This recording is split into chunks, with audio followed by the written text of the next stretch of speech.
The mathematical impossibility of replicating the perfect modern football tactical system.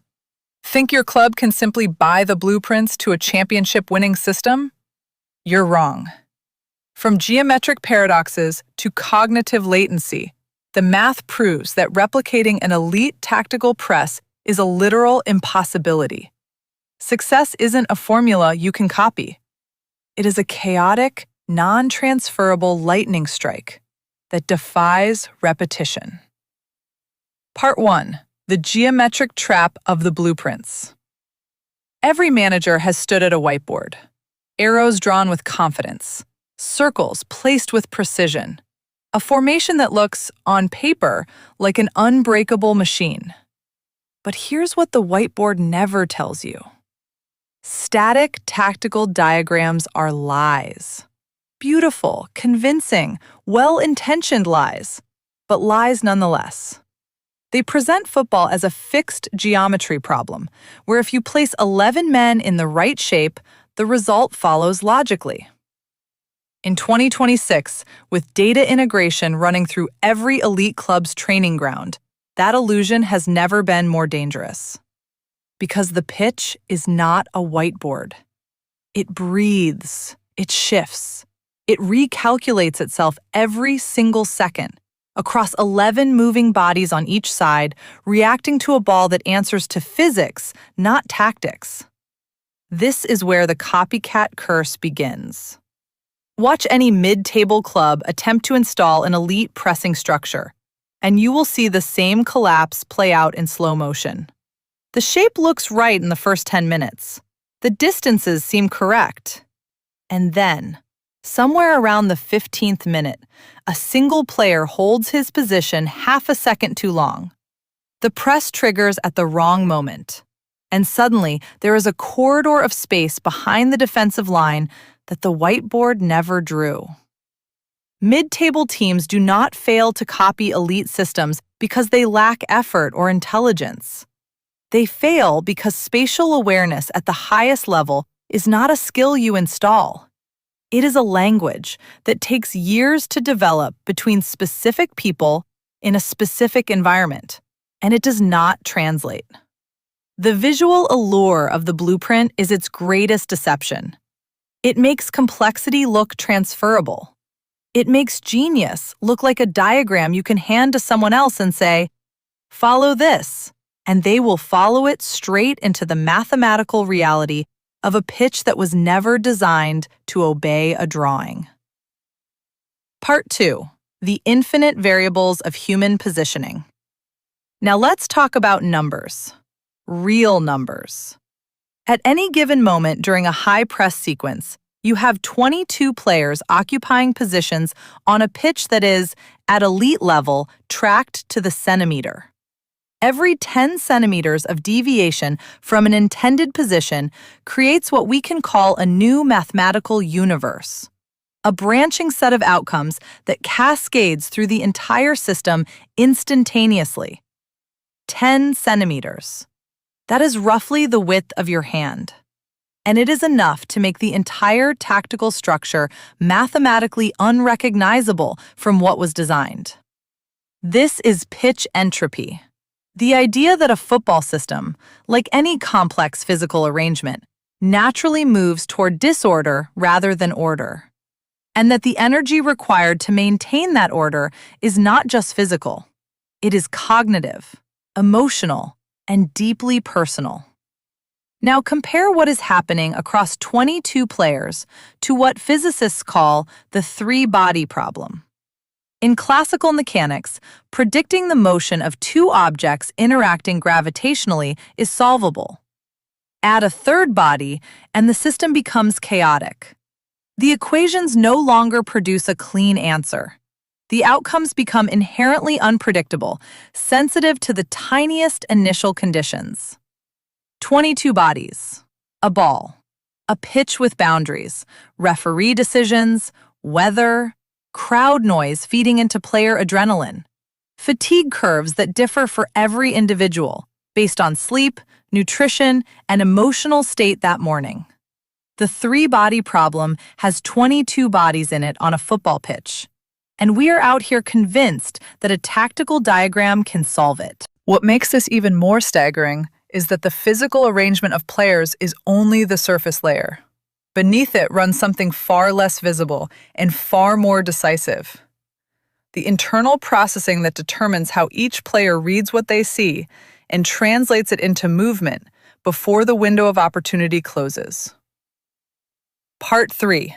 The cognitive latency bottleneck. Decision-making speed is treated in modern football like a commodity. Coaches talk about it, data analysts measure it. Clubs spend transfer fees chasing players who test well in cognitive reaction assessments. But here's what the market has never been able to buy. Decision-making speed is a finite resource, not just individually, but collectively. And the gap between a tactical trigger firing and a player executing the correct response, that microscopic delay is where high-press systems go to die. Think about what a high press actually requires in real time. A defensive trigger occurs. Maybe the opposition goalkeeper receives the ball under pressure. In the next fraction of a second, your pressing unit needs to simultaneously recognize the trigger, agree on it without speaking, assign roles without pointing, and move in coordinated directions that cut off passing lanes before the opposition can exploit them. That entire sequence happens in under 2 seconds at elite level. The cognitive latency, the delay between seeing the trigger and completing the correct movement, varies between players based on fatigue, familiarity with teammates, confidence in the moment, and something that has no clinical name, but every great player describes the same way: knowing where everyone is without looking. You cannot coach that into existence. You cannot buy it on the transfer market. It emerges between specific people after thousands of hours of shared experience, shared failure, and shared trust. It is the hidden nervous system of a functioning press, and it is completely invisible on any scouting report ever written. When clubs try to transplant a high-press system, they bring in the players who performed the movements. What they cannot bring is the collective chemistry that made those movements instinctive rather than calculated. And the moment a press becomes calculated rather than instinctive, it is already too slow. That is where we go next. Part 4. Algorithmic ghosts in the system. The data revolution in football promised to solve this, and in many ways, it has delivered extraordinary things: injury prediction, set-piece optimization, recruitment efficiency.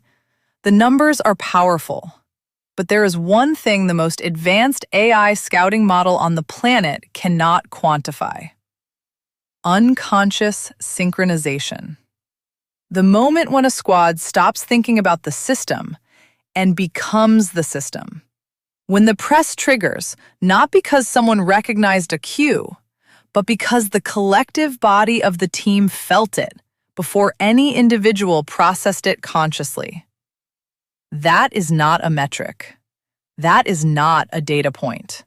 And every billion-dollar project built to manufacture Pep-style dominance through recruitment algorithms alone has eventually collided with this wall. Look at the clubs that have tried.